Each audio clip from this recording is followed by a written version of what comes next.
Bienvenidos a todos, a la gente que venís de fuera, a la gente que sois de casa. Bienvenidos, esperemos que hoy sea... Creo que va a ser una charla, un Charlando en GAM muy especial, de estos que van a quedar, que no van a quedar en el olvido, que todos nos acordaremos de madre. Qué bueno fue aquel cuando vino Amador, porque lo que pretendemos en esta iniciativa de Charlando en GAM, pasa Zubi, sin miedo. Y Carmen, siéntate. Carmen, por favor, siéntate. Aquí hay algún hueco que quedan dentro de lo que es el proyecto de sostenibilidad que estamos llevando a cabo dentro de GAM. Tenemos diferentes iniciativas y en la parte más social, una de las iniciativas es este Charlando en GAM, y lo que animamos es atraer y que venga gente para que nos pueda aportar cosas. Y creo que hoy, en el día de hoy, Amador lo va a hacer, y lo va a hacer mucho. Tenemos la suerte de contar con él, que él es muy humilde y nunca lo dirá, pero es un genio y es un pedazo de crack, un investigador como pocos hay, y encima tenemos la suerte de que sea asturiano, así que no voy a hacer ningún spoiler de lo que va a hablar, para que estemos todos atentos, y luego os animo a todos a que llamamos charlando porque nos gusta charlar al final. En cuanto termine, os animo a que, oye, ¿queréis decir algo, queréis aportar algo, queréis hacer alguna pregunta? Pues que lo hagáis sin miedo, y al final luego os contaré, que os invito a tomar un pequeño cóctel, el que quiera. Así que nada, le damos un aplauso y empezamos. Gracias.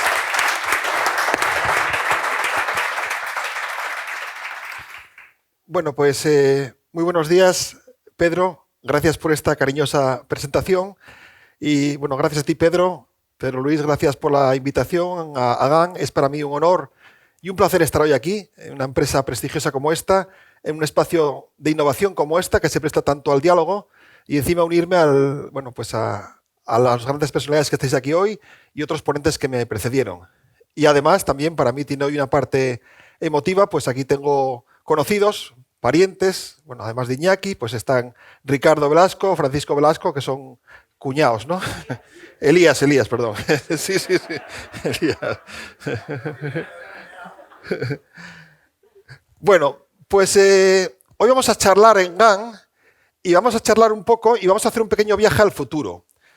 Claro, el viaje al futuro es muy largo, o sea que nos vamos a detener en unos temas concretos. Hablar de ciencia y hablar de innovación es hablar del futuro, porque lo que hoy tenemos en los laboratorios un día puede pasar a formar parte de nuestras vidas. Vamos a hablar del futuro y vamos a hablar de grandes retos y grandes desafíos que tenemos en nuestra era.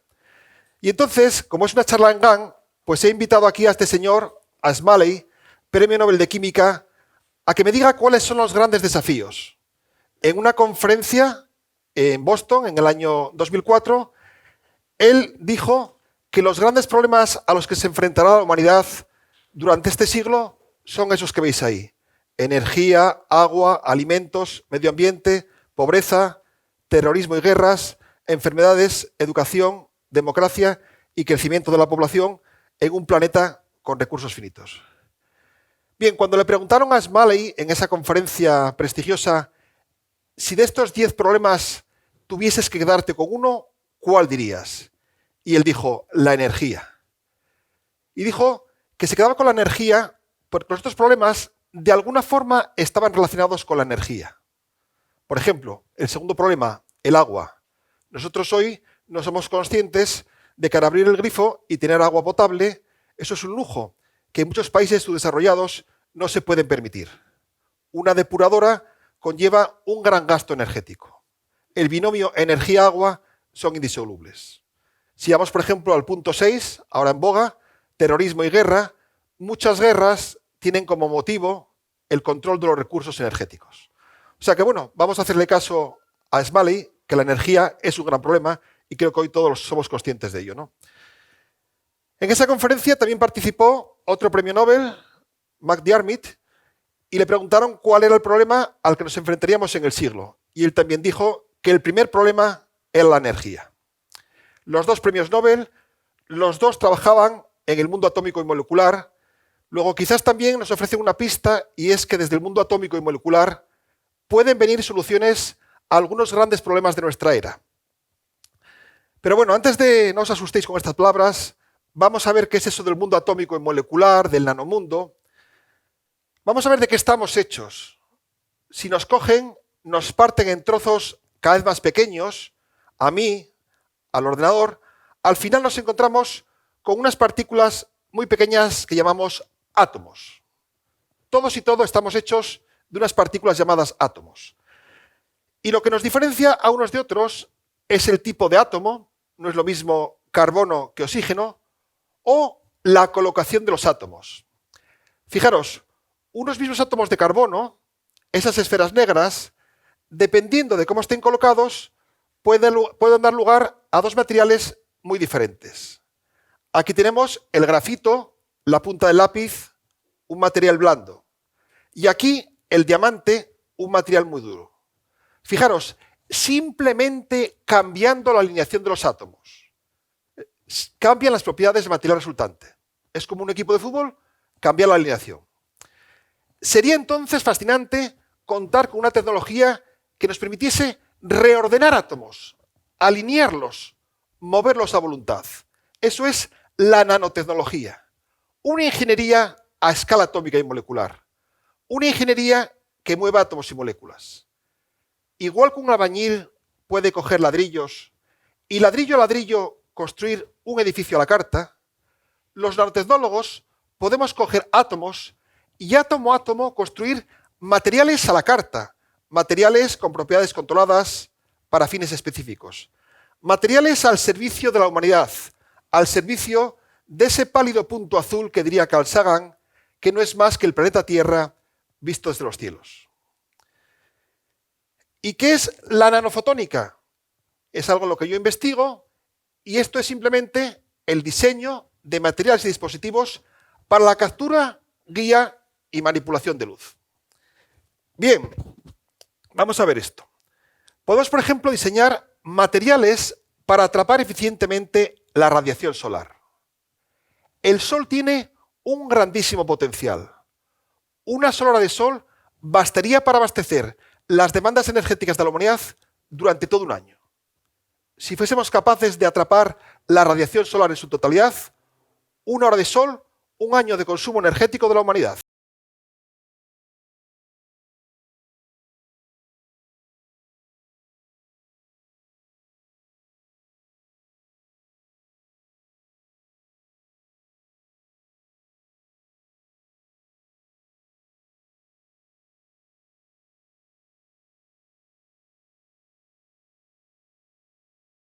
Aquí viene el Sol, decían los Beatles, y ahí está la celda solar fotovoltaica, ese dispositivo que atrapa la luz del Sol y la convierte en electricidad. Un dispositivo que fue inventado en los prestigiosos laboratorios Bell de Estados Unidos en el año 1954. En aquel entonces, los medios de comunicación, como el New York Times, llenaban páginas y páginas. E incluso el New York Times en portada decía: en los laboratorios Bell se acaba de inventar un dispositivo, la celda solar fotovoltaica, que atrapa la luz del Sol y la convierte en electricidad. Año 1954.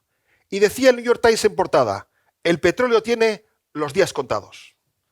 Lo cierto es que fallaron las predicciones y más de medio siglo después, la energía solar solo representa entre el 1 y el 2% del consumo energético mundial.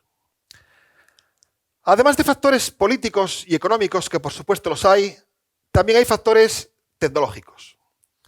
¿Cuál es el problema? ¿Por qué no se ha impuesto la energía solar, por ejemplo, fotovoltaica?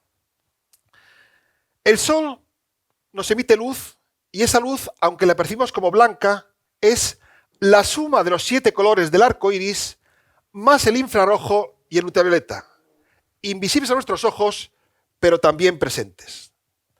Bien, pues de todos esos colores, de todos esos rayos de sol, estas celdas de silicio, las que vemos en las calles, similares a los laboratorios Bell, solo atrapan de forma eficiente entre el rojo y el infrarrojo cercano. Estamos desaprovechando el resto de colores de sol y por eso son tan poco eficientes. Y además son caras. Vosotros diréis: yo tengo silicio en mis ordenadores, tengo microchips de silicio. Efectivamente, pero tengo microchips, pequeñas cantidades de silicio. Si yo quiero atrapar mucha radiación solar, necesito mucho silicio y entonces eso lo encarece. Luego, un dispositivo que es caro y poco eficiente no triunfa. Vosotros que sois gente de empresa lo sabéis mejor que yo. Para que algo llegue al mercado tiene que ser, a poder ser bueno, bonito y barato, como hace GAN. Bien, ¿cómo solucionar esos problemas? Empezamos con el problema del coste. Si en vez de tener una gran celda solar expuesta al sol, pudiese concentrar los rayos de sol en una diminuta región, disminuiría el tamaño de la celda solar y, por lo tanto, abarataría costes. Eso se llama concentrador solar, un embudo solar. Bien, pues en nuestro laboratorio, ya empecé hace años con esto en Estados Unidos, estamos trabajando en una tecnología conocida como concentrador solar luminiscente. Luminiscencia significa absorber y reemitir luz. Si sobre un vidrio o un sustrato transparente deposito unos materiales luminiscentes de una forma especial, esos materiales atrapan la luz del sol y la reenvían a los bordes, donde celdas solares lo convertirán en electricidad. No sé si podéis apreciar cómo los bordes brillan más. Ese vidrio atrapa la luz del sol, la envía a los bordes y ahí celdas solares lo convierten en electricidad. Aquí tengo un pequeño prototipo por si no me creéis, ¿no? Esto es un vidrio o un plástico recubierto con materiales luminiscentes. Atrapa la luz del sol y lo reenvía a los bordes. No sé si podéis apreciar cómo brillan mucho más. El vidrio es barato, los materiales luminiscentes son baratos, lo que hago es coger la luz del sol y enviarla a los bordes. La celda solar únicamente está en los bordes. Reduzco tamaño, abarato costes. Concentrador solar luminiscente. Y además esto es semitransparente. Luego entonces, esto podría ser, por ejemplo, la ventana de mi casa. Yo tendría una ventana que captura la luz del sol, la envía a los bordes y celdas solares la convierten en electricidad. No sé si podéis ver ahí la demo girando. Bueno, para que veáis que no es ningún fotomontaje, traje aquí el dispositivo real. Esto es una ventana fotovoltaica. Al llegarle la luz del sol, la atrapa, la envía a los bordes, la convierte en electricidad y gira esta pequeña hélice. Como estamos en un interior, traje esta linterna que hace las veces de sol. No sé si lo podéis apreciar. Ventanas fotoeléctricas, ventanas que atrapan la luz del sol y la convierten en electricidad. Bien, son estas pinturas las que tienen esa capacidad de, al depositarlas sobre una ventana, sobre un vidrio, convertirlo en una pequeña central fotoeléctrica. En todo caso, aquí tengo un pequeño problema. O sea, concentro la luz muy bien, pero aquí solo cojo el verde. Decíamos que el silicio solo cogía el rojo. ¿Qué tengo que hacer? Pues diseñar un conjunto de pinturas, cada una de las cuales atrapen un color del sol. Ahí tengo unos materiales conocidos como puntos cuánticos, cada uno de los cuales atrapa un color del sol. Abajo están en disolución. Entonces, al mezclarlos, tendré una pintura que captura todos los colores del sol. Y así fue como logramos ya hace años un récord de eficiencia en la captura de energía solar. Si el silicio solo me captura el rojo, si un material solo me captura el rojo, lo que hago es diseñar diferentes materiales, cada uno de los cuales capture un color. Y así tengo pues un cóctel que me permite capturar todo el espectro solar. Además, al mezclar los diferentes colores, la resultante será una tonalidad neutra, incolora. Por lo tanto, las ventanas de nuestras casas, sin cambiar su apariencia estética, podrían haber quedado convertidas en pequeñas centrales fotoeléctricas, capaces de atrapar la luz del sol y convertirla en electricidad. Bien, no sé si veis fallos aquí, porque también que nunca os digan que una tecnología es 100% perfecta, os engañan, ¿no? Yo digo que aquí quiero mandar la luz a los bordes, pero parte se pierde por las caras. Estos son pérdidas, lo que no llega a los bordes. ¿Cómo podemos mejorar la eficiencia de este dispositivo? Bueno, como me dijo Pedro que era una charla informal, pues voy a permitirme ese privilegio, con el permiso del director. Y si me dejáis, os invito a todos a ir a la piscina. Vamos a hacer un ejercicio de natación sincronizada. No os veo animados. Bueno, pues vamos. Bueno, vamos a hacer un ejercicio mucho más sencillo. Un ejercicio de aplauso sincronizado. Yo voy a aplaudir y aplaudís conmigo a la vez. ¿De acuerdo?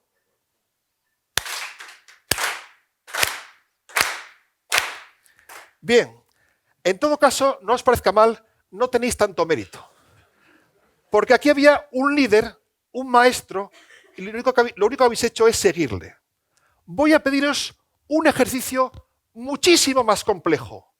No hay líder, no hay maestro. Aplaudid de forma sincronizada. Muy bien. ¿Cómo lo habéis hecho?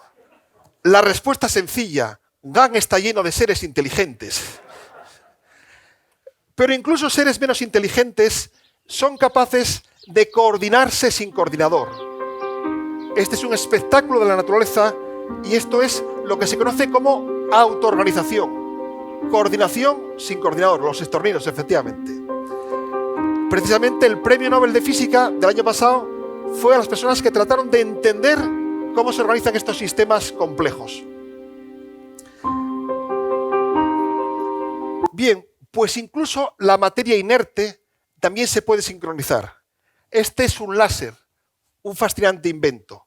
En el láser, millones de rayos de luz, de fotones, se sincronizan y van todos en esa dirección. A diferencia de una bombilla, donde los rayos de luz salen en diferentes direcciones, en el láser todos salen en la misma dirección.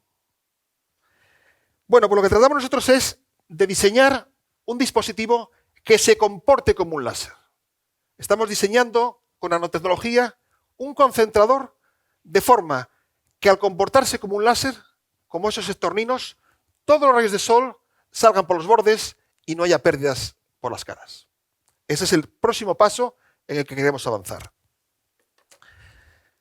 Bien, esto tiene gran aplicación en los tan ansiados edificios de consumo energético casi nulo. Edificios donde yo consuma la cantidad suficiente de energía, donde yo genere la cantidad suficiente de energía y consuma solo esa cantidad de energía. En una casa de campo es relativamente sencillo. Yo podría tener celdas fotovoltaicas opacas, de las clásicas, en el techo o por la finca. Pero si me voy a un rascacielos, entonces esas celdas opacas solo las podría poner en el techo. Las celdas de silicio de siempre. Eso no es suficiente para abastecer el edificio. Pero si yo tengo una fotovoltaica semitransparente, la fachada del edificio podría ser un elemento activo de captura y generación de energía. Pensad en ese edificio, esas fachadas recubierto con vidrios que generan energía. Por lo tanto, esta tecnología es una tecnología muy prometedora, fotovoltaica semitransparente, para caminar a esos edificios de consumo energético casi nulo. No solamente esto encuentra aplicación en la integración arquitectónica. ¿Cuántas veces salís con el móvil y os quedáis sin batería? Sobre todo los que estáis en edad de ligar y estáis hablando, pues os quedáis sin ella, ¿no? Sería fantástico que pudiésemos también poner estas pinturas para atrapar la luz del sol y recargar el móvil. Y así, en el futuro, podríamos tener, hipotéticamente, un móvil que se cargase con la luz del sol. ¿De acuerdo? Como veis, ahí tengo dos aplicaciones diferentes. Pero en el fondo de todo esto subyace lo siguiente. La casa necesita energía. El móvil necesita energía. Ya Darwin lo decía, las jirafas necesitan energía. Y en la teoría de la evolución, las jirafas con el cuello más alto sobrevivían y morían las que tenían el cuello más bajo. ¿Por qué? Porque esas del cuello alto eran capaces de capturar alimentos, en definitiva energía. Este es otro animal, el guepardo. Este no es herbívoro, es carnívoro. Tiene que correr detrás de una presa para obtener energía.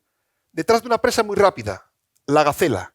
Pero por fortuna, él es todavía más rápido. El guepardo es el animal más rápido del planeta con una velocidad punta de 120 km/h.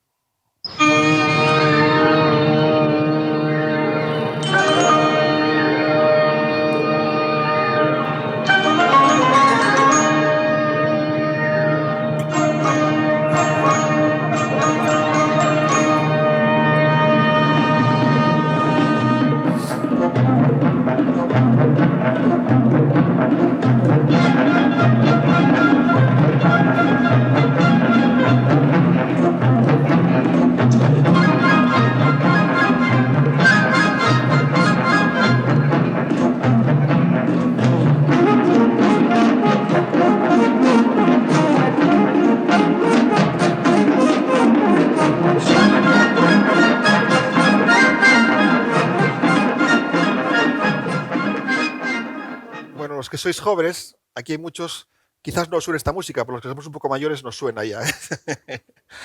Bueno, al final el guepardo acaba cazando a la gacela.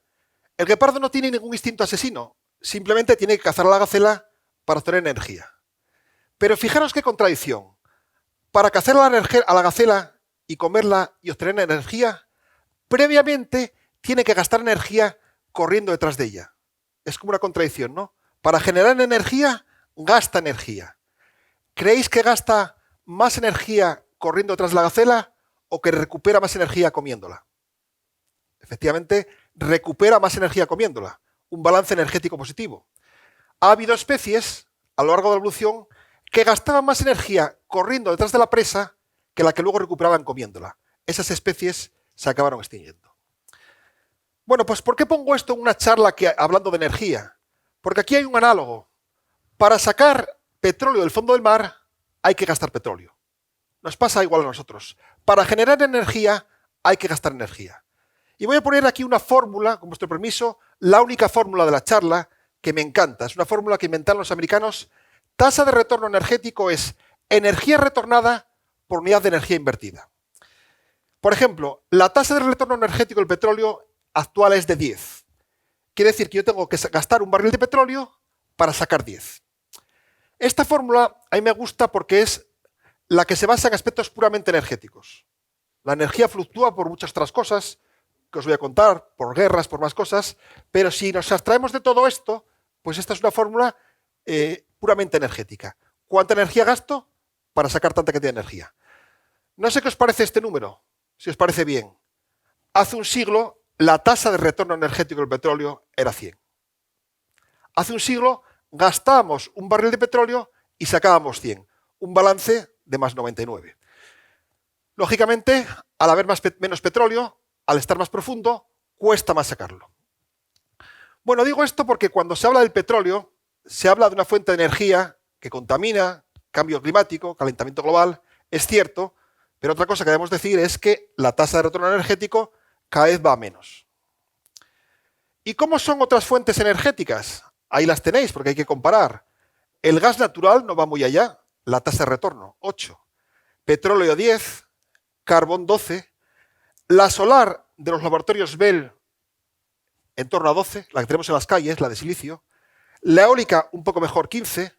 La nuclear, 20. Las simulaciones nos dicen que con estos dispositivos podemos llegar a una tasa de retorno energético de 35. Es decir, gastar una unidad energética y recuperar 35. Pero bueno, también tengo que decir que no somos los mejores. La energía hidráulica es la que proporciona una mejor tasa de retorno energético a día de hoy. Tenemos aquí gente de EDP, de Total Energies, y ellos saben que no hay nada más eficiente que la hidráulica. Lo que pasa es que no tenemos suficientes ríos ni la orografía adecuada para abastecernos exclusivamente de la hidráulica. Y por ello hay que recurrir a otras fuentes como el sol. Bien, seguimos. Estas ventanas no solo pueden servir para generar energía, son claves para la eficiencia energética. Si yo tengo una ventana que no está bien aislada térmicamente y pongo la calefacción en casa, lo que hago es calentar la calle. Mucha de la energía de los edificios se gasta en refrigeración y en calefacción. Hace poco la revista Nature publicó un artículo sobre cómo tendría que ser la ventana perfecta. Y no existía. Tendría que haber dos. Una para el verano y otra para el invierno. En el verano lo que quiero es que salga el calor del interior y que no entre. Lo que ahí se llama radiación térmica, radiación infrarroja es calor. Entonces, esta es la ventana perfecta para el verano. Escapa el calor de dentro, pero no entra desde fuera. Y para el invierno sería al revés. Entra el calor desde afuera, pero no escapa del interior. Bueno, pues hoy lo que se trabaja es lo que se conoce como Smart Window. Una ventana inteligente que puedo regular la cantidad de luz y de calor mediante moléculas. Simplemente, si yo tengo aquí una molécula, por ejemplo, pasa la luz. No pasa la luz, pero si la inclino, ya pasa. Bueno, pues este es el concepto de Smart Window en el que se camina hoy, que es muy importante de cara a la eficiencia energética de los edificios. Hace unos meses me preguntaban en esta revista de MIT cómo serían los materiales del futuro y yo decía esto. los materiales del futuro serán inteligentes y dialogarán con su entorno, proporcionando respuestas específicas a estímulos específicos. En el futuro tendremos inteligencia no solo en las máquinas, sino también en los materiales. Tendremos que tener ventanas capaces de regular el flujo de luz y de calor. Y en eso investigamos en diferentes grupos en el mundo. Bueno, ¿vais bien o cansáis mucho? ¿Vais bien? Pues seguimos un poco. Toyota Mirai. Esto significa futuro. Este es un coche impulsado por hidrógeno. Se dice que el hidrógeno es un combustible ecológico fascinante. El hidrógeno, al combinarlo con oxígeno, genera energía y como residuo únicamente vapor de agua. No es como los combustibles como el petróleo o la gasolina que desprenden CO2. Y ahí tenéis, por ejemplo, un señor repostando en una hidrogenera. Pero el problema es cómo obtener el hidrógeno. ¿De dónde lo obtengo? Una forma de obtenerlo, la más socorrida, es a partir de la electrólisis. Romper la molécula de agua en hidrógeno y oxígeno. Pero esto es muy costoso energéticamente. Y claro, hay que tener cuidado porque ahora se habla por ahí por los medios de hidrógeno verde, a veces de forma alegre. Si el coche de hidrógeno no contamina, pero esta energía yo la saco quemando carbón en una térmica para generar hidrógeno, el proceso conjunto no es sostenible. ¿Qué puedo hacer? Recurrir, por ejemplo, a la fotovoltaica o a la eólica. Con la fotovoltaica o con la eólica genero electricidad y utilizo esa electricidad para que en un electrolizador el agua se rompa en hidrógeno y oxígeno. En Asturias hay ya proyectos de estos para abastecer a la industria, ¿no? Y entonces sí que puedo hablar de un hidrógeno verde, porque ese hidrógeno se obtuvo de forma respetuosa con el medio ambiente. Me gusta hablar del hidrógeno, creo que inevitablemente caminamos hacia una economía del hidrógeno y creo que el hidrógeno podrá servir para impulsar las renovables, porque un problema de la solar o de la eólica es que son intermitentes. Entonces imaginaros un momento al mediodía donde hay mucha energía solar pero que no se consume. Ese exceso de energía podría utilizarse para los electrolizadores romper el agua en hidrógeno y oxígeno. Por ello yo creo que el hidrógeno va a ser un vector energético importante para facilitar la integración de las renovables. Digo vector energético, no es fuente de energía, vector energético porque sirve para almacenar energía, igual que la batería del móvil. ¿De acuerdo? Y bueno, pues cuando hablo de esto, inevitablemente me acuerdo de mis queridos sobrinos Julia y Nicolás. Esta es una foto con la camiseta de MIT y con MIT, la Catedral de la Tecnología, al fondo. Ahí está Graciela, la madre, está muy contenta. Cuando yo estaba en Estados Unidos, pues hace ya 10 años, les traje un día un coche de hidrógeno. Era un coche que tenía aquí a la derecha un depósito, echabas agua, con una celda solar se generaba electricidad, el agua se rompía en hidrógeno y oxígeno y con ese hidrógeno caminaba el coche. Yo fui a dar una charla al instituto, al colegio de Nicolás, pero antes de ir a dar la charla, él ya había dicho a los profesores, mi tío tiene un coche que camina con agua. Yo le dije, no, Nicolás, no es con agua, es con hidrógeno. Dijo, el coche camina con agua. Y tenía razón, porque ya Julio Verne, en el año 1875, decía, creo que un día el agua será un carburante, que el hidrógeno y el oxígeno que la constituyen, utilizados solos o conjuntamente, proporcionarán una fuente inagotable de energía. El agua será el carbón del futuro. Ese es el futuro realmente. Tendremos que romper el agua con energías renovables para generar hidrógeno y oxígeno. Investigamos en tecnologías más novedosas y para ello nos inspiramos en la naturaleza, en las plantas. La naturaleza es una gran fuente de inspiración. Las plantas, sin células solares, simplemente con la radiación solar, son capaces de coger el agua y romperla en hidrógeno y oxígeno.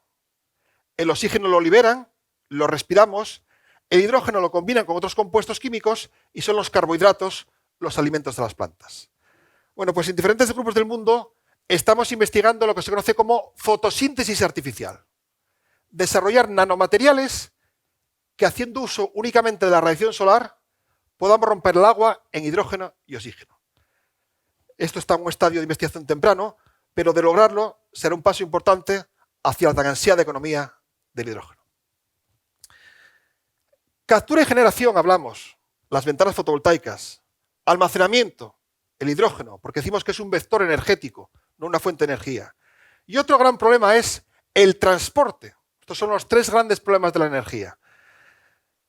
Genero electricidad en una hidráulica y la tengo que llevar a mis casas, aquí para los DDP, ¿no? ¿Cómo hago?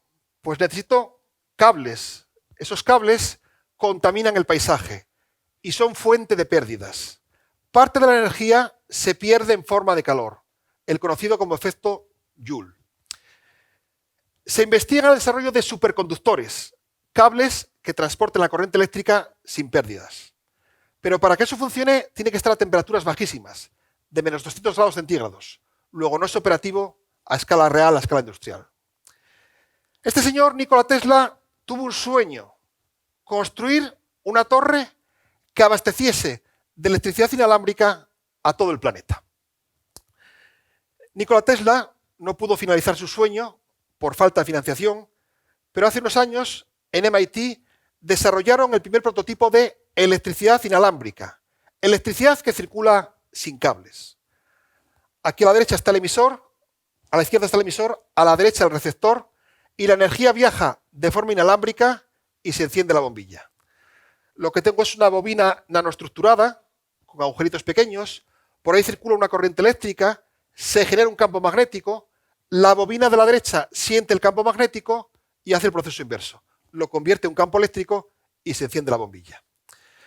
Bueno, pues de esa investigación crearon una spin-off, Witricity, transferencia inalámbrica de energía eléctrica. Igual que hoy tenemos Wi-Fi, transferencia inalámbrica de datos, en el futuro tendremos Witricidad, transferencia inalámbrica de energía eléctrica. De hecho, este es el único cable que nos queda por cortar, el de la corriente. O sea que en el futuro yo tendré una sala como estas, en el techo tendré el emisor y debajo del ordenador o del móvil tendré el receptor. Os veo escépticos, por si acaso traje un dispositivo. Hacéis muy bien. En ciencia hay que verificarlo todo experimentalmente. Esto es el emisor. Y aquí lo que tengo es un receptor. Como podéis ver, la energía viaja de forma inalámbrica. Energía eléctrica que sale de aquí del emisor, llega al receptor y se enciende la bombilla. Lógicamente, si separo mucho, ya no llega, pero puedo hacer uso de estos repetidores que me permiten escalar la distancia. En realidad yo podría tener aquí una sala con emisores en el techo, con repetidores por las paredes, y todos mis dispositivos electrónicos se cargarían inalámbricamente. Esto no tiene nada que ver con estos cargadores de iPhone, por ejemplo, inalámbricos, porque ahí tiene que estar el teléfono en contacto con la alfombrilla. Aquí no. Witricity, transferencia inalámbrica de energía eléctrica. Si os fijáis, entre los inversores de esta compañía, las compañías necesitan inversores que os voy a contar, está Toyota. ¿Por qué? Porque Toyota quiere cortar el cable al coche eléctrico. Quiere que en el futuro lleguemos al garaje, aparquemos el coche y el coche se cargue inalámbricamente. Ahí ves una reproducción, una simulación.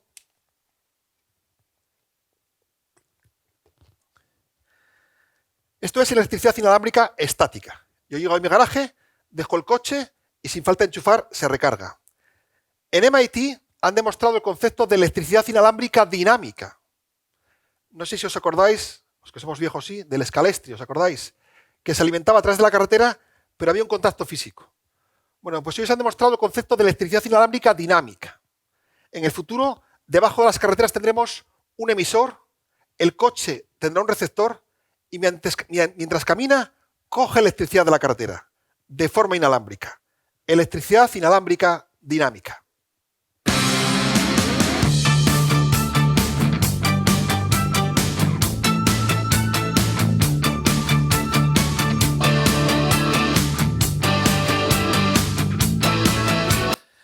Bueno, esto requeriría obviamente la inversión multimillonaria de un país, tendríamos que electrificar nuestras carreteras, aunque ya se hicieron cosas similares con los trenes, ¿no? Entonces quizás esto no sea tan a la vuelta de la esquina, pero lo que está claro es que la electricidad inalámbrica estática la veremos. Cortaremos ese último cable que nos queda por cortar. Y aquí hay médicos como Aitana, esto también tendrá aplicaciones en el sector médico. Muchas veces un paciente que tiene un marcapasos, al cabo de 10 años hay que hacerle una pequeña cirugía por pequeña que sea, para cambiarle la batería. En el futuro podrá recargar ese marcapasos o cualquier implante quirúrgico de forma inalámbrica. ¿De acuerdo? Bueno, ¿sigo un poco más o...? Bueno, vamos a un poco nada más. Le voy a contar simplemente dos pinceladas de iluminación y luego abrimos turno de preguntas. Esta bombilla, esta iluminación artificial, esta bombilla clásica de Edison la retiramos del mercado porque era muy ineficiente energéticamente. Si toco esa bombilla, me quemo, porque el 95% de la energía se pierde en forma de calor y solo un 5% es luz. Llegaron entonces estas otras bombillas, las LED, mucho más eficientes energéticamente. Prácticamente todo es energía lumínica. Sin embargo, la calidad lumínica es mucho peor. Fijaros que muchas veces tiene este tono blanquecino. Las luces incandescentes imitan mucho mejor al sol. Fijaros que esa tonalidad se parece mucho mejor al sol. Luego, ¿cómo podemos combinar lo mejor de ambos mundos? Una bombilla que sea eficiente energéticamente y que proyecte una luz similar al sol. Bueno, para no aburriros, voy a poneros un poco de dibujos animados. Esto es la película Cars.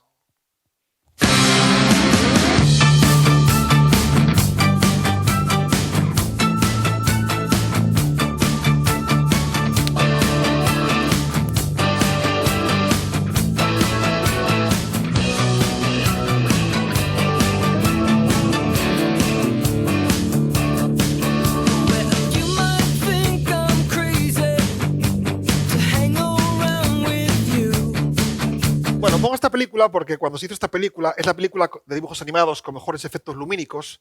Ficharon un montón de científicos especializados en luz, en nanofotónica, y muchos laboratorios se quedaron vacíos.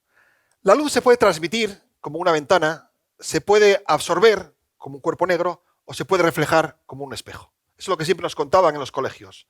La luz se puede transmitir, absorber o reflejar. Pero nosotros hacemos algo diferente y es convertir la luz. Convertir los colores de la luz. Es como una máquina de monedas, de cambio. Meto un billete de 5 euros y sale de 5 euros. Salen 5 monedas de euro. Es lo que se llama conversión espectral. Y para ello recurrimos a unos materiales conocidos como materiales luminiscentes, nuevamente. Absorben y remiten luz.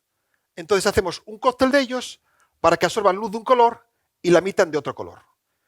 Eso lo podemos integrar en un polímero, en un plástico, y lo que tengo aquí es un conversor espectral.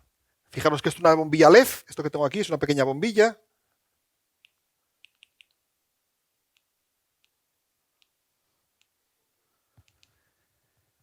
Esto es muy blanco, pero si le pongo esto, estamos aquí como un día de playa. ¿De acuerdo? Lo que hago aquí es convertir los colores de la luz.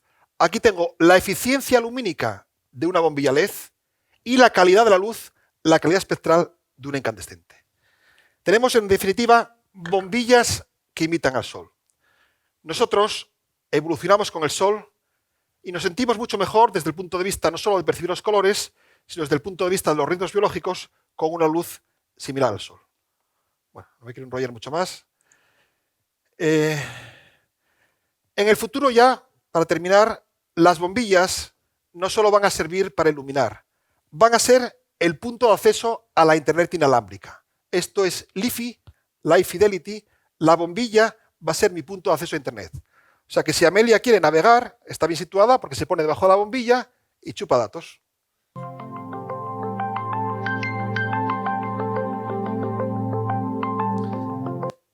¿Qué diferencia hay entre Wi-Fi y LiFi? Wi-Fi, ondas de radio, LiFi, ondas de luz. Pero ¿cómo puedo hacer para que la luz transmita datos?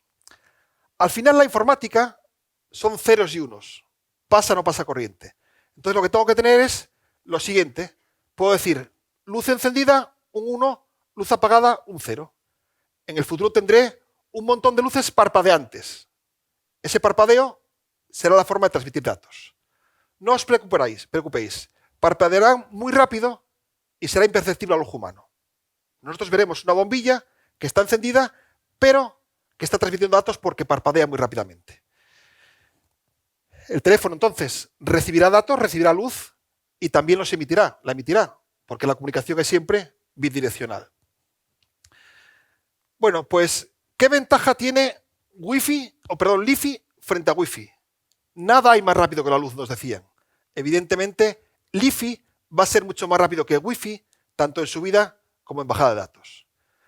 Y además, va a ser mucho más seguro. Confesad, ¿cuántas veces le habéis robado la Wi-Fi al vecino? Se puede, porque la Wi-Fi son ondas de radio y atraviesan paredes. Pero si yo cierro la puerta y las cortinas, la luz no escapa. No podré robar la Wi-Fi al vecino. Esto es importante sobre todo para empresas. Los datos son valor y puede haber ciberataques como hay, ¿no? Luego LiFi proporcionará un entorno de navegación mucho más seguro. Incluso podríamos tener aquí un conjunto de lámparas, cada una de las cuales envíe datos a diferentes portátiles. En definitiva, estas luces LED, que en el futuro iluminarán nuestras ciudades, serán también el punto de acceso a la Internet inalámbrica del futuro. La nanotecnología, estos materiales, lo están haciendo posible.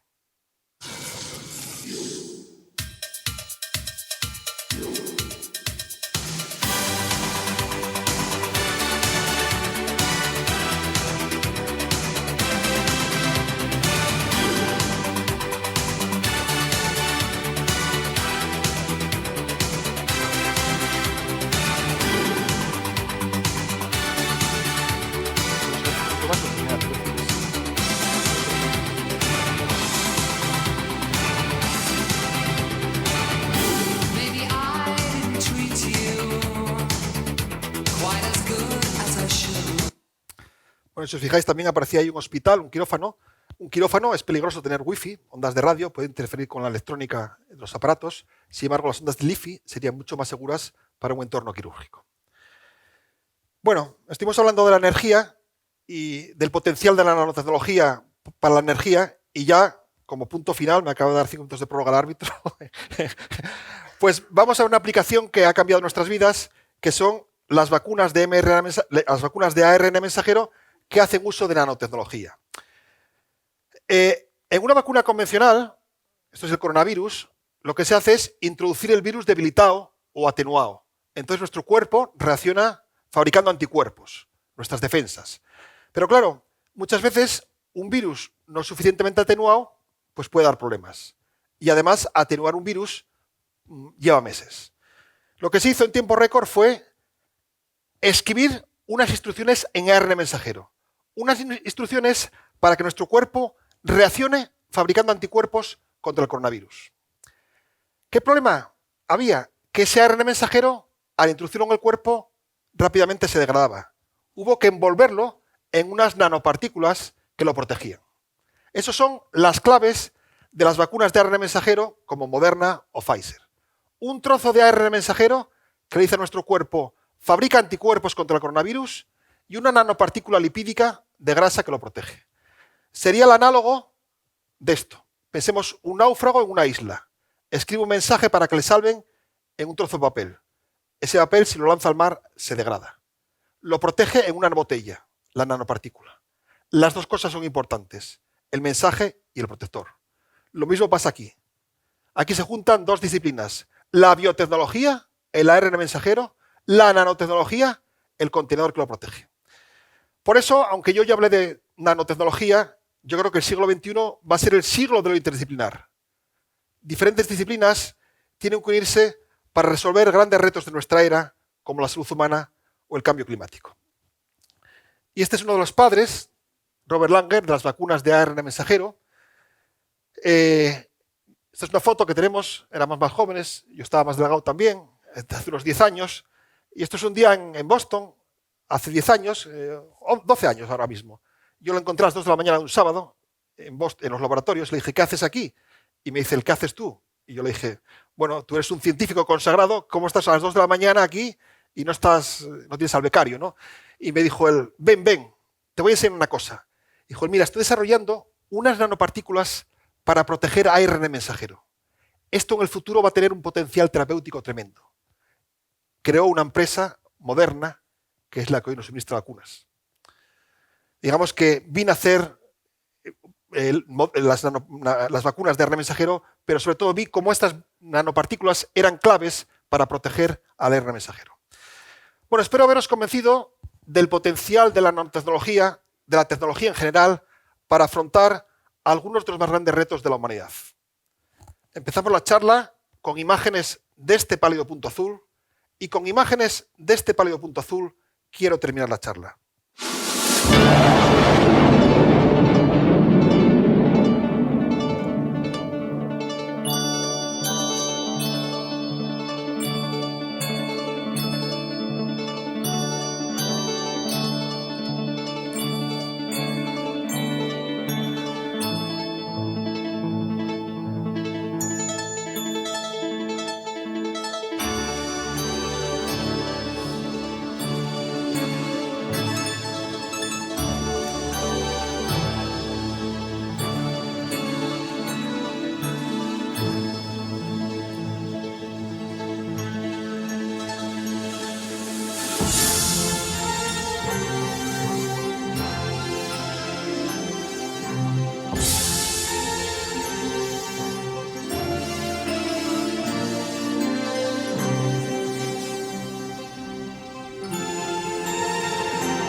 Bueno, pues muchas gracias por vuestra atención.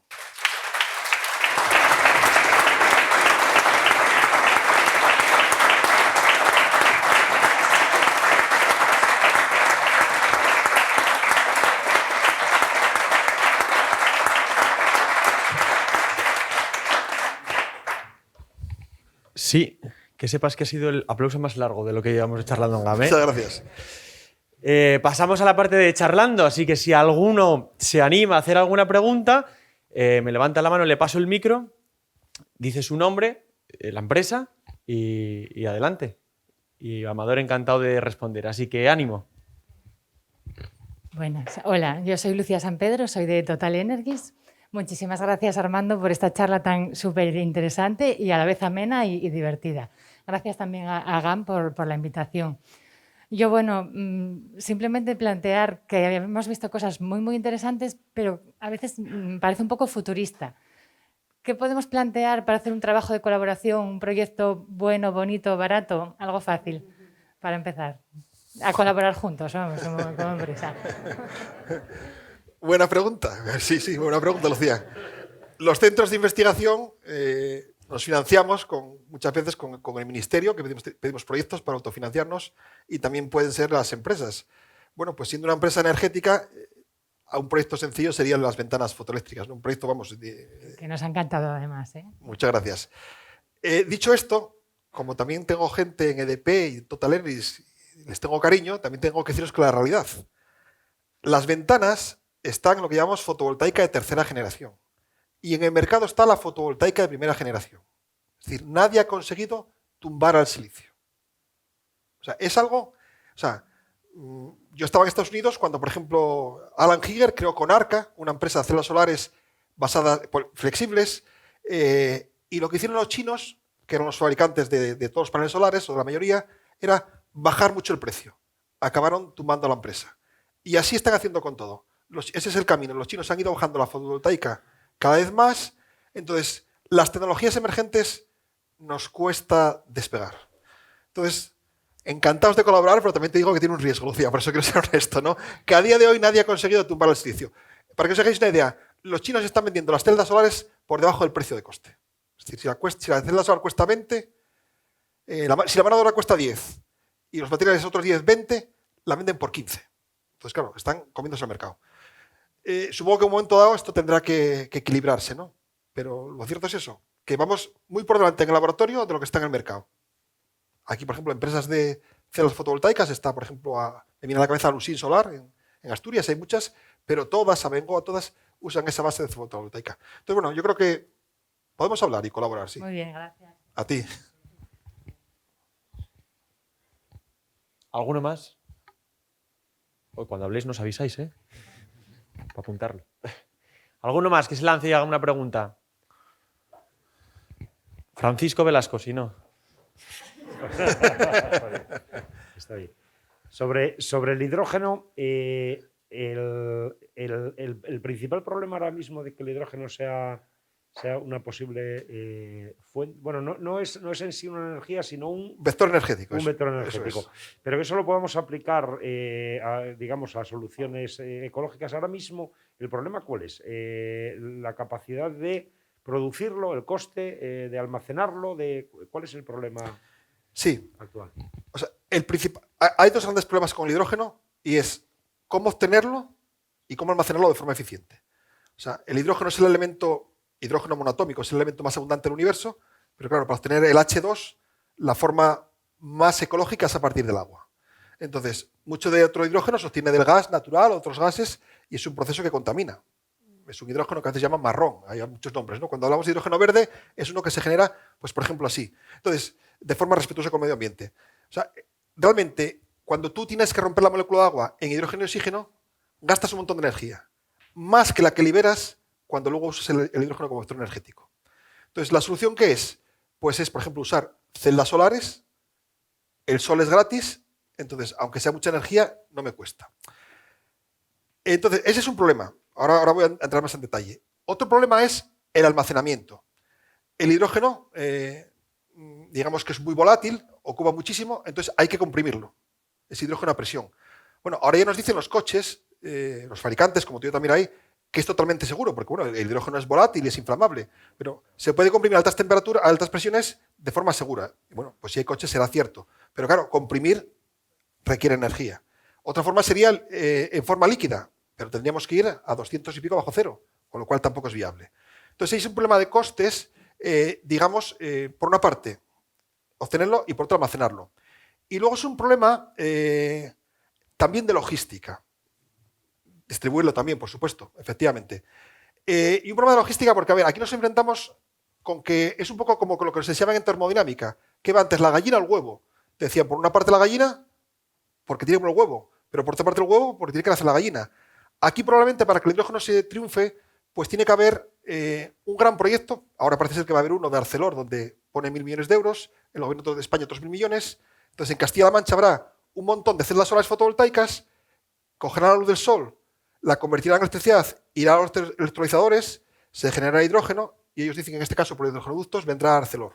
Entonces en este caso, que yo creo que es lo que tiene que hacerse, está el productor y el consumidor. Y por eso se puede hacer un proyecto multimillonario de 2.000 millones de euros, ¿no? Por ejemplo, si preguntamos ahí, y yo creo que sí que caminamos hacia esa economía del hidrógeno, en grandes proyectos, pues por ejemplo para hacer lo que se llama ahora acero verde, o cosas de estas, ¿no? O fertilizantes como amoníaco a partir de hidrógeno verde. Elon Musk, este gran gurú tecnológico de nuestra era, él dice que no ve el coche de hidrógeno como alternativa al eléctrico. Y dice, y no lo digo porque yo tengo una empresa de coches eléctricos, si quisiera fundaba una de la otra. Bueno, y será verdad, ¿no?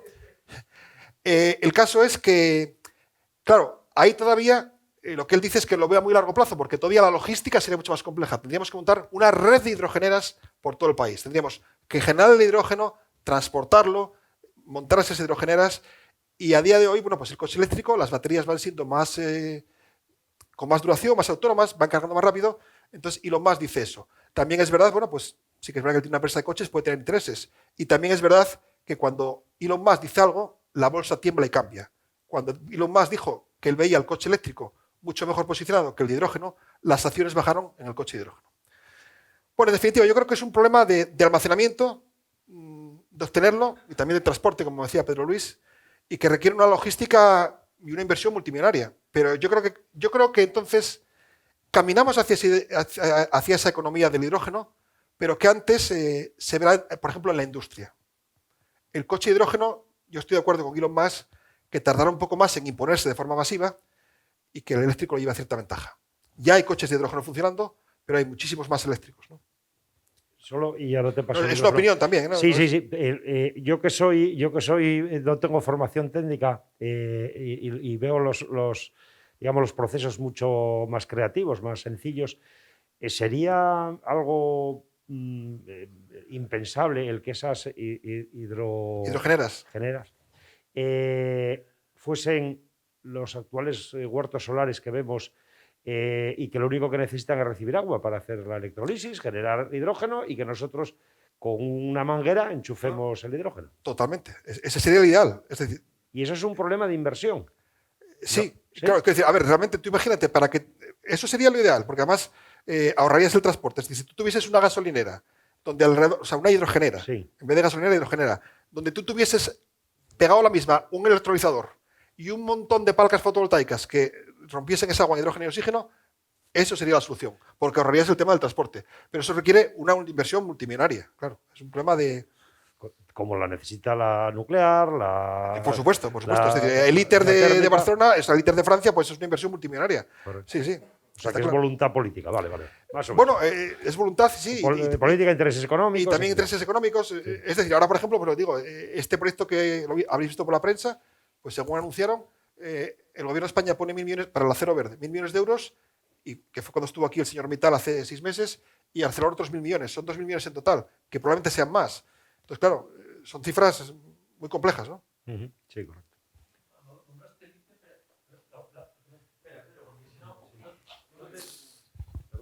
No te escucha la gente de fuera. Amador, nombraste el ITER. O sea, yo creo que el ITER debe llevar 15 años o 20 años. Llevamos ahí invirtiendo dinero. Sí. ¿La fusión va a ser una alternativa?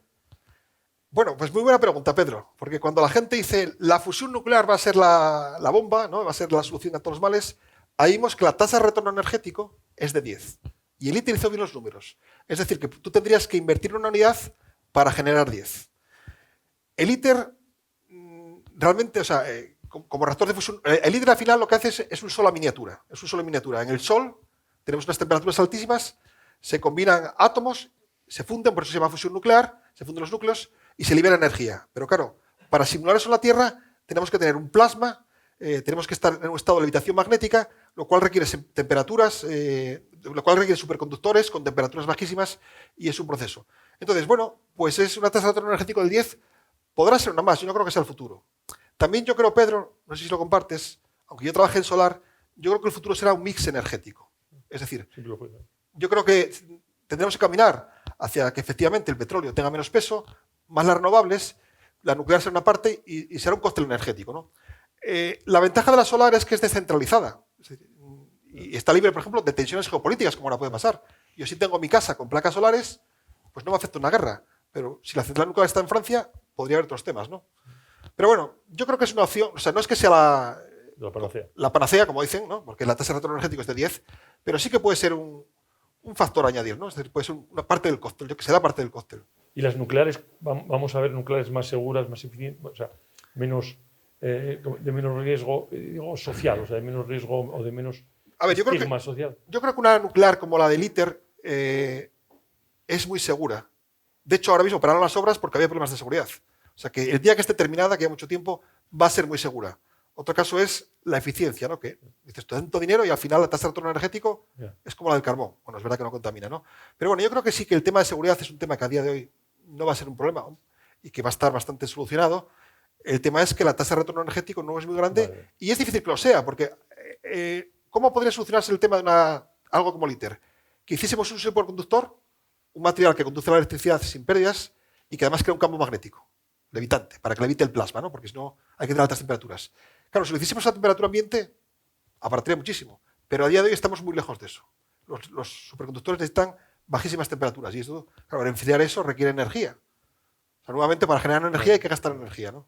Entonces, bueno, respondiendo a tu pregunta, que creo que compartimos, yo creo que va a ser un elemento más, pero no va a ser la panacea, como a veces se vende, ¿no? Mi opinión, humilde.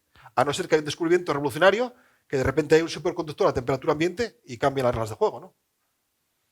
A lo mejor tú puedes decir algo más de opinión, ¿no? Que decir, todos podemos opinar. Y todos, porque además es complicado hacer, como decía el Nobel de Física, predecir es complejo, sobre todo el futuro, ¿no? O sea, que todos nos vamos a equivocar, ¿no? ¿Había alguien por ahí? Ricardo, ¿era? No querías. ¿Tú, Ricardo, quieres? ¿Seguro? ¿Qué tal, Amador? Soy Daniel también de Total Energies y yo tenía una duda de, al final en estos centros tecnológicos desarrolláis mucha tecnología, pero ¿cuánto tarda en llegar al mercado real? Es decir, ¿cuánto tarda en darse una solución de producto para...? Supongo que irá mucho en la voluntad de empresas de sacar productos, ¿no? Utilizando esa tecnología, pero más o menos ¿cuánto es el tiempo que tarda en llegar al consumidor final, toda esa tecnología? Bueno, pues mira, te voy a hablar no solamente de un centro tecnológico, sino en general, bueno, por ejemplo, de MIT, de un centro tecnológico que es la que te da la tecnología, Instituto de Tecnología de Massachusetts. Ellos decían que en promedio, pues, el producto que llega, en promedio unos 15 años, desde que está en el laboratorio hasta que llega al mercado. Porque claro, hay que, no solamente que sea eficiente, sino que sea barato, bajos costes, pero mucho de lo que está en el laboratorio no llega al mercado. Y de hecho, porque es más complejo, al final hay otras reglas de mercado. Tiene que haber inversores, tienen que creer en la tecnología. Y de hecho en Europa concretamente, tenemos que ser honestos y decir la realidad, en Europa se habla del Valle de la Muerte. La cantidad de productos que están en el laboratorio y que no consiguen llegar al mercado. Entonces, ahí tenemos algo que solucionar. Muchas veces se echa la culpa a las empresas. No, nosotros tenemos también la culpa. Porque nosotros tenemos que saber vendernos ante la empresa y hacernos atractivos, ¿no? O sea, que la culpa probablemente sea de todos. Pero en Europa tenemos especialmente ese problema. Y ya que lo preguntas, voy a ponerte un ejemplo. MIT, yo estaba allí cuando se cumplió el 150 aniversario. ¿Cómo nació MIT, el Instituto de Tecnología de Massachusetts? Por lo siguiente. Porque el gobierno americano decía, estos de Harvard son la universidad número 1 del mundo en número de artículos, número de publicaciones, una docencia tremenda, pero resulta que el teléfono lo inventan en los laboratorios Bell, lo otro en esta otra empresa. No son capaces de mover del laboratorio al mercado. Dijeron, vamos a crear un departamento de Harvard que sea capaz de hacer eso. Y al final, como no encajaba, crearon algo diferente que era el Instituto de Tecnología de Massachusetts, que sirvió para mover esa carrera del laboratorio al mercado, Witricity es un ejemplo, y que sirvió también, bueno, pues para animar a otras universidades americanas. Entonces, bueno, respondiendo a tu pregunta, siendo honestos, mucho de lo que hay en los laboratorios, en universidades, en centros tecnológicos, no llega al mercado. Y luego, si queremos decir cuánto llega, bueno, pues podríamos aplicar esa regla de unos 15 años. O sea, esto probablemente, cuando llegue a implantarse de forma masiva, sean 15 años. Esto, por ejemplo, que es a mí me parece una tecnología fascinante, les costó mucho encontrar inversores. La electricidad inalámbrica. Y uno de los problemas que tenían era que la gente, cuando decías electricidad inalámbrica, eso mete miedo a nivel de salud, ¿no? O sea, porque, bueno, ya te hablan de las ondas, que si pueden tal, pues decían electricidad inalámbrica. Ellos tuvieron que hacer demostraciones de que realmente esto es totalmente seguro. ¿Por qué? Porque esto no es la inducción clásica. Si yo salgo afuera, hay un montón de ondas de radio. Y si pongo 97.5, solo cojo esa. En la inducción clásica, el emisor manda un montón de ondas electromagnéticas de diferentes frecuencias. Y el receptor solo coge una. El resto las pierde. Por eso es poco eficiente. Pero además, como hay ondas electromagnéticas de múltiples frecuencias, alguna podría interferir con el cuerpo humano. Aquí se escoge una frecuencia que no interfiera con el cuerpo humano, que seamos transparentes. Entonces, se ha demostrado que esta tecnología es totalmente segura. Esto es un campo magnético resonante. Emite una frecuencia específica y se recoge una frecuencia específica. Más seguro y menos pérdidas. Pero bueno, respondiendo a tu pregunta, en el caso de esto, por ejemplo, tardaron, y eso que es MIT con todo el empaque mediático que tiene, tardaron mucho en encontrar inversores porque la gente decía, electricidad inalámbrica me da miedo, ¿no? Entonces, bueno, no soy yo quien dar ejemplo de cómo ver el mercado, porque soy gente de empresa, pero yo sí que reafirmo lo que dice la Unión Europea de que estamos en el Valle de la Muerte, que nos cuesta mover del laboratorio al mercado. No sé si te contesté, pero... Sí, perfecto, gracias. A ti. ¿Alguno más? ¿Se anima? Venga, el último, ¿vale? Para no pasarnos de hora. Sí, Amador, lo que dijiste ahora de la inducción, entonces puede provocar, porque nosotros estamos ofertando muchas cosas, me meto en el mundo de GAM, estamos ofertando los AGVs, los vehículos guiados por láser autónomos, y estamos ofertando carretillas de baterías de litio que se cargan por inducción, se acercan automáticamente a unas placas y se cargan por inducción. Entonces estás diciendo que eso puede perder unas ondas y que eso puede ser dañino para... A ver, tampoco quiero sembrar la alarma social. Por eso te lo pregunto. Quiero decir, a ver si estamos matando a alguien, digo. yo quiero decir, a ver, yo lo que digo es, los americanos dicen, a ver, esto emite una frecuencia que es transparente al agua. Nosotros somos una disolución acuosa, básicamente, en mi caso con algo de colesterol. Entonces, si esto emite una frecuencia que no hace vibrar la molécula de agua, no pasa nada. Entonces, esto es como ellos lo vendieron. Dijimos, nosotros metimos una frecuencia específica, recogemos una frecuencia específica, somos muchísimo más seguros que la inducción. Fue lo que dijeron. Pero a ver, la inducción es verdad que puede emitir múltiples frecuencias, pero bueno, son campos electromagnéticos débiles. O sea, que nadie demostró, poniéndose en el lado contrario, nadie demostró que eso sea perjudicial. ¿De acuerdo? Esto fue la estrategia que se usaron. Igual que nadie demostró que la telefonía móvil, las antenas, causen cáncer. Hay controversia, pero nadie lo demostró. Entonces, yo diría que no hay problema. O sea que podéis seguir para adelante. No voy encima a venir a hablar mal del producto aquí, ¿no? Que encima aquí invitáis. Muy bien, pues nada, para no pasarnos mucho de la hora, cortamos ya. Tenemos ahora un pequeño cóctel. Quien se quiera quedar puede aprovechar y hacer más preguntas a Amador. Y los que venís de fuera tenemos un pequeño detalle que está ahí para vosotros, una pequeña bolsa. Y yo creo que en nombre de GAM, una vez más, Amador, muchísimas gracias por la charla, por haber venido, por tu tiempo. Y creo que le tenemos que despedir con un fortísimo aplauso. Muchas gracias. Y nos vemos en el próximo Charlando en GAM. Gracias.